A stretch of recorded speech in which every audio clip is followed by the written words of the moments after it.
Assalamualaikum warahmatullahi wabarakatuh. Sampurasun.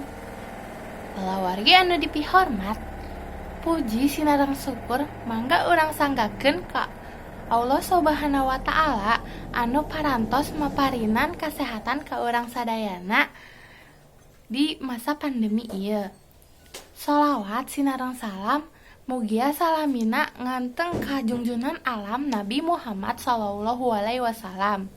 Teu hilap simkuring hartosan nuhun ka Bapak Kapala Sakola, Ibu Bapak Guru, jeung rerencangan simkuring sadayana. Didanget ieu simkuring lain merasa pangpinterna, mun disebat mah ngabejaan bulu bitis. Palawargi anu dipihormat, sapertos anu tiasa diperhatoskeun di zaman ayeuna kahirupan barudak rumaja teh atos ngawitan robah. Seueur waktu anu kedahna dilebeutan kuna hal nu ngandung kahadean atawa positif, malah dilebeutan ku hal nu ngandung kaawonan atawa negatif. Di antarana saatos bubar sakola sakedahna mah dilebatan ku ekstrakurikuler, malah dilebatan ku ameng, memotoran, sareng bobogohan. Sanes teu kenging bobogohan teh da sawajarna wae we tiasa bobogohanna teh ngan cetan hungkul tong ameng duaan wae da ngewa ditinggalina tuh da mun hubunganna ge pegat atawa anu aya hal nu teu dipikahoyong malah kajadian da nu riweuh jeung nu isinkan urang jeung kolot oge kan. Tah aya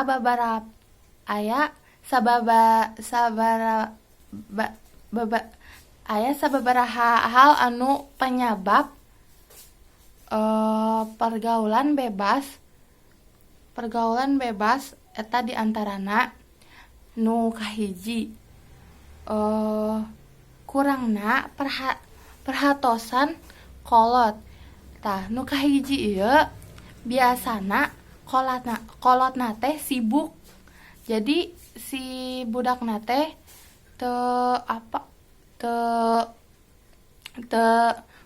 kurang gitu perhatosana teh ti kolot teh. Nu kadua kolotna cerai. Tah biasana kolotna teh geus cerai atawa geus pisah. Tah nu katilu kurangna iman.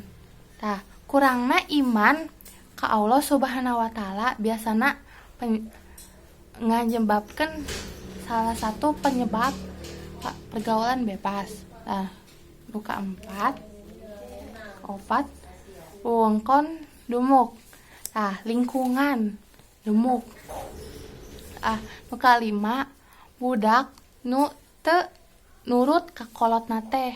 Tah, biasana teh sok ngalawan wae ka kolot teh. Tah kusabab eta teh urang sasarengan ngajauh jeung ngamusnahkeun eta pergaulan bebas. Tah kumaha carana? Carana nyaeta ningkatkeun iman ka Allah Subhanahu wa taala, terus nyibukkeun diri ku organisasi-organisasi nu manfaat,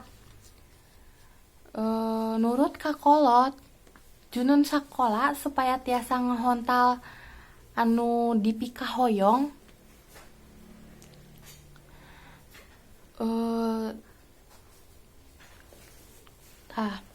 pilawargi anu dipikahormat, rupina cakep sakitu anu tiasa ku simkuring dipihatur.